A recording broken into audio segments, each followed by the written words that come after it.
Έμαθα από τη ζωή μου κάτι πολύ δυνατό. Να συγχωρώ, αλλά πρόσεξέ με. Συγχωρώ δεν σημαίνει ότι ξεχνάω. Δεν σημαίνει ότι αποδέχομαι τη συμπεριφορά του άλλου ή ότι τον εμπιστεύομαι ξανά.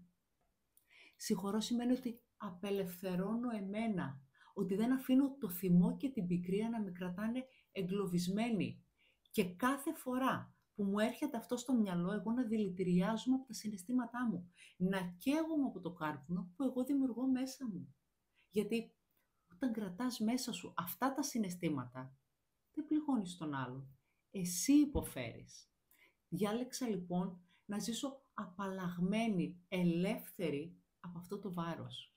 Και να θυμάσαι, η συγχώρεση δεν αλλάζει το παρελθόν.